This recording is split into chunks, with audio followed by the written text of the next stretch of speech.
No séculos 16 e 17, houve uma grande mudança no pensamento europeu, na forma como o europeu enxergava o mundo. E essa época histórica muito peculiar, por que será que ela aconteceu? Quais foram os determinantes? Qual foi o contexto que permitiu essa modificação tão radical de pensamento? Para isso, a gente trouxe hoje o professor Tomás Haddad, que é historiador da ciência e que vai nos contar um pouquinho mais sobre essa época histórica.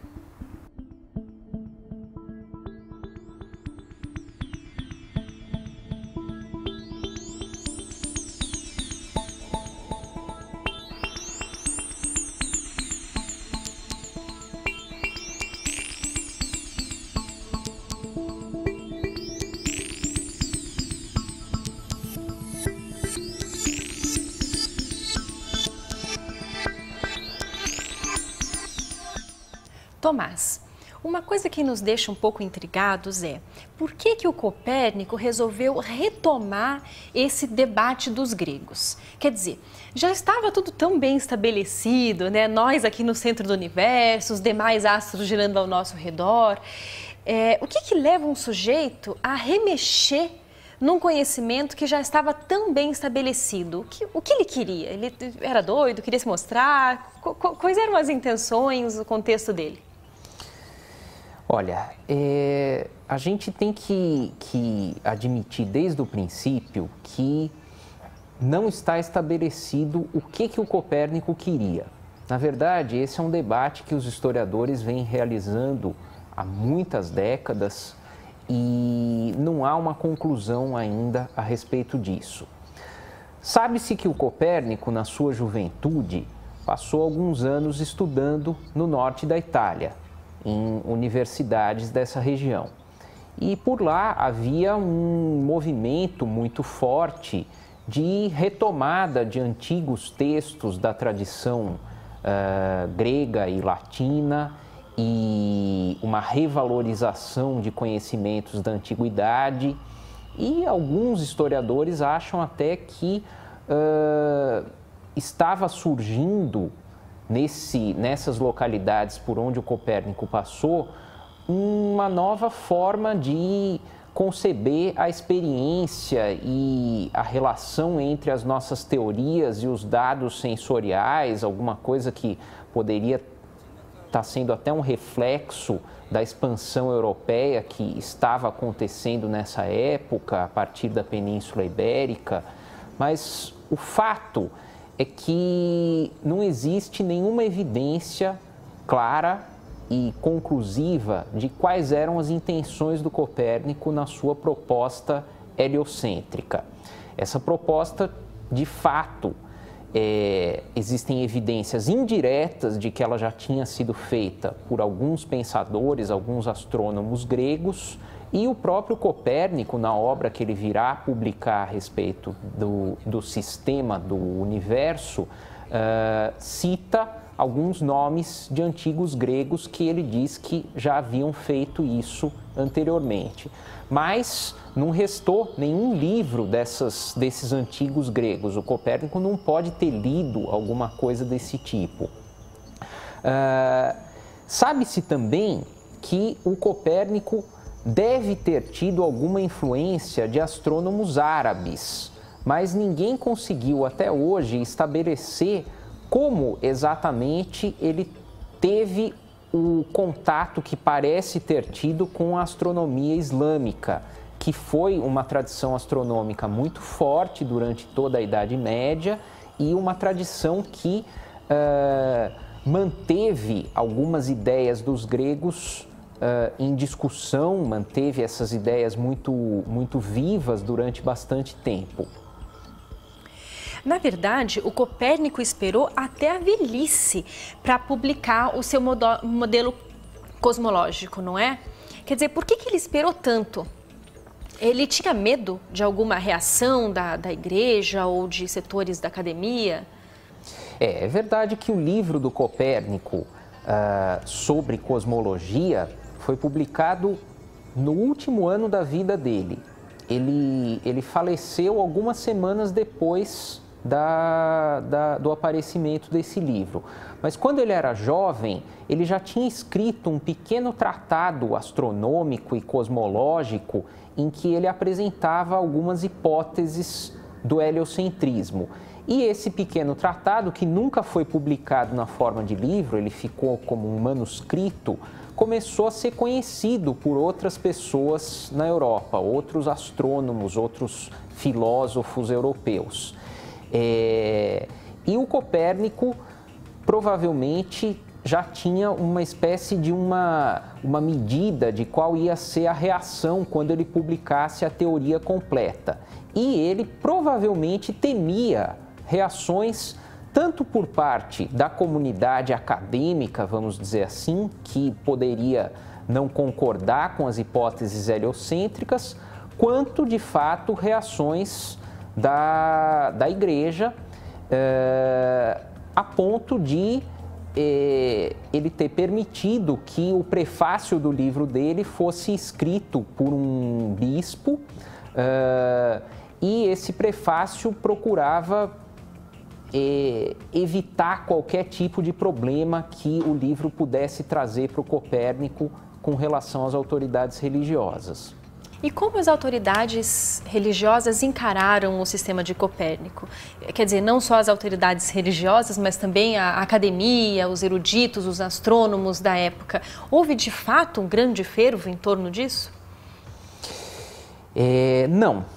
Na verdade, ao contrário do que a gente pensa, a Igreja Católica, por exemplo, demonstrou uma grande indiferença em relação à proposta heliocêntrica do Copérnico.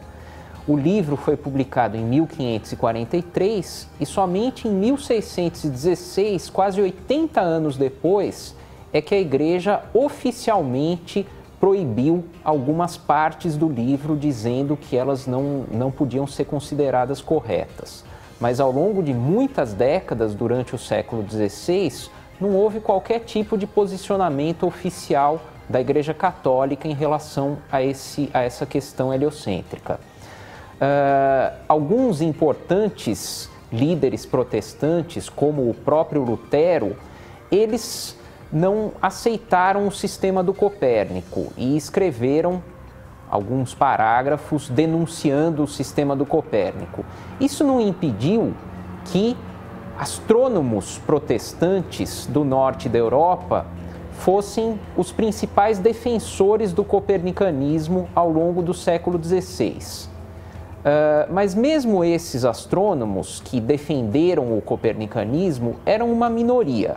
A grande maioria da comunidade astronômica e filosófica europeia considerou que a proposta do Copérnico não tinha uma fundamentação suficientemente sólida do ponto de vista filosófico. Ele propunha que a Terra se move, mas isso era incompatível com a física da época, e muitos acharam que era simplesmente desnecessário o sistema heliocêntrico, tendo em vista que o sistema geocêntrico, afinal de contas, parecia funcionar suficientemente bem para os propósitos que eles tinham. Então eu acho que a palavra-chave, pelo menos ao longo do século XVI inteiro, é indiferença e não uma reação muito ardente. Então, Tomás, você falou dos astrônomos mais importantes da época. Um dos astrônomos assim, de maior destaque na época do Copérnico, um pouco depois, era o Tycho Brahe, né? E ele fez observações muito precisas, ele tinha um observatório muito bom. O que o Tycho Brahe pensava desse sistema do Copérnico e como que essas observações muito precisas que ele fez serviam ou não como evidências em favor de um ou outro sistema de mundo? O Tycho Brahe foi um dos astrônomos que não se importaram com o sistema do Copérnico, ou talvez, na verdade, fosse melhor a gente dizer, ele realmente não gostava do sistema do Copérnico. Mais do que indiferença, ele tinha oposição ao sistema do Copérnico. Ele fez, como você disse, um conjunto muito grande de observações ao longo de vários anos, assistido por uma equipe grande de observadores, muitos instrumentos, etc. E o Tycho Brahe teve a felicidade de observar uma supernova e alguns cometas. E isso foi fundamental no desenvolvimento do seu pensamento cosmológico, a ponto dele ter proposto, no final do século XVI, um outro sistema cosmológico que não era nem copernicano e nem ptolomaico. O sistema ticônico, como ficou conhecido, é um sistema que colocava a Terra no centro do universo, o Sol girando em torno da Terra e os planetas girando em torno do Sol e não da Terra. Esse sistema, hoje em dia, ele não é muito conhecido, mas na época do Tycho Brahe e até a metade do século XVII, ele foi sim uma alternativa viável para os filósofos, para os astrônomos europeus que não queriam nem adotar o sistema do Copérnico e que achavam, no entanto, que o antigo sistema geocêntrico já não encontrava mais suporte nas observações ou nas teorias que eles estavam desenvolvendo. Agora, o Kepler adotou efetivamente um sistema heliocêntrico. Como foi esse favorecimento que o Kepler teve pelo sistema heliocêntrico, apoiado nas observações do Tycho, né? Como que foi visto isso pela comunidade? O Kepler é interessante porque ele tinha sido funcionário do Tycho Brahe. E ele herdou as observações do Tycho Brahe, um conjunto de números, de tabelas, e fez um grande trabalho de análise desses dados que durou cerca de 10 anos, até ele finalmente publicar o seu livro Astronomia Nova, no qual ele propõe duas das famosas leis de Kepler. E ele já estava convencido de que o sistema do Copérnico, e não o do seu próprio patrão Tycho Brahe, era o sistema cosmológico correto. E, trabalhando com as observações do Tycho, ele se convenceu ainda mais a respeito disso. No entanto, a gente deve notar que o heliocentrismo que o Kepler defende no livro Astronomia Nova é muito diferente do heliocentrismo do Copérnico. Já não são mais orbes celestes sólidos carregando os planetas em torno do Sol. Agora, na verdade, os planetas estão livres e desenvolvendo órbitas elípticas. E uma série de outras hipóteses que são fundamentais no sistema do Copérnico, tal como ele apresentou, já não se encontram mais no heliocentrismo kepleriano. No entanto, o Kepler teve, talvez a gente possa dizer, um azar de ter publicado seu livro justamente na época em que uma outra figura estava começando a fazer sucesso na Europa, que foi o Galileu. Falando do Galileu. Então, quer dizer, entre 1609 e 1610, o Galileu fez uma série de observações celestes com o recém-surgido telescópio. E a gente pode dizer que essas observações que o Galileu fez confirmaram a hipótese heliocêntrica? A gente não pode dizer isso, apesar do Galileu ter dito isso. O caso do Galileu é muito interessante, em primeiro lugar porque ele era um amigo ou um colega do Kepler até essa época em que ele começou a usar o telescópio e que o Kepler publicou o seu livro. Depois disso, o Galileu não troca mais cartas com o Kepler e nunca mais fala sobre o Kepler nas suas obras. Por quê? Porque o Galileu começou a defender, depois das observações que ele fez com o telescópio nesses anos 1609 e 1610, começou a defender o sistema do Copérnico daquele jeito que o Copérnico tinha proposto na metade do século XVI. O Galileu nunca defendeu a versão kepleriana do heliocentrismo, mas sim a versão copernicana estrita. O Galileu, as observações que ele fez nesses anos em que ele começou a tomar contato com o telescópio foram, por exemplo, da Lua, da existência de relevo na Lua, das manchas solares, dos satélites de Júpiter, da grande quantidade de estrelas que compõem a Via Láctea, dos anéis de Saturno e das fases de Vênus. Principalmente a observação das fases de Vênus, o Galileu mostrou que era incompatível com o antigo sistema ptolomaico. No sistema ptolomaico, não daria para explicar a existência das fases de Vênus. No sistema copernicano, dá para explicar a existência dessas fases.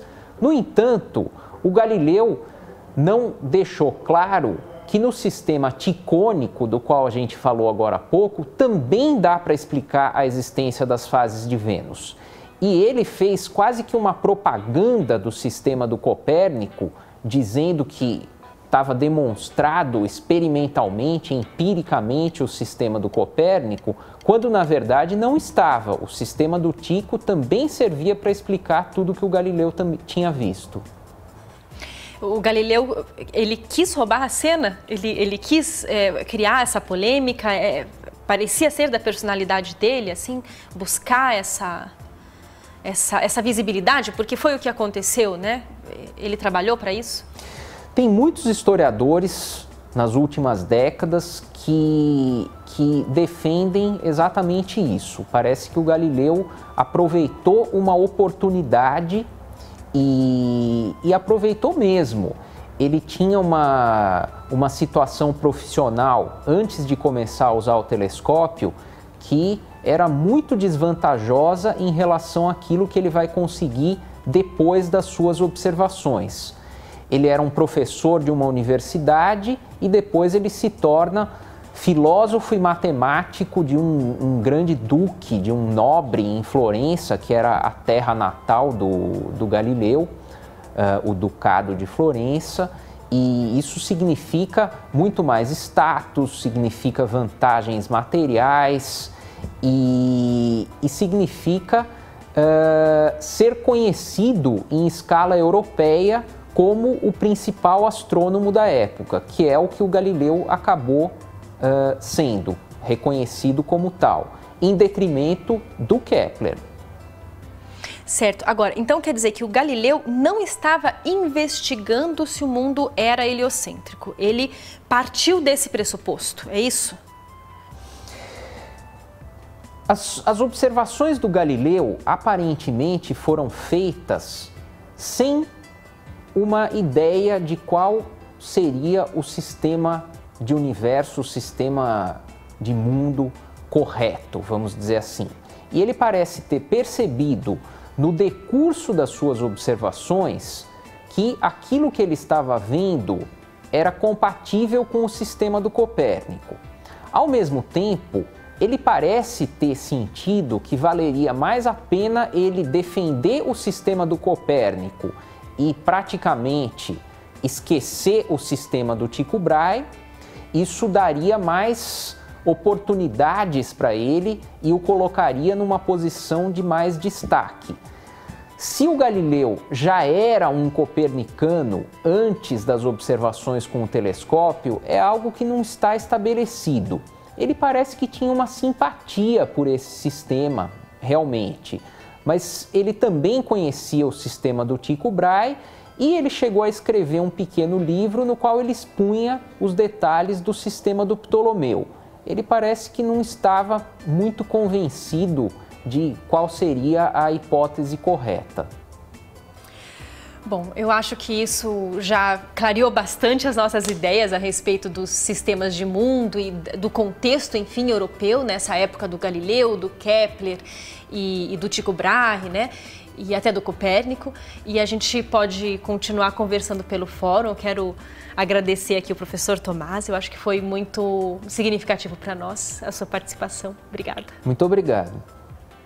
Gente, até mais.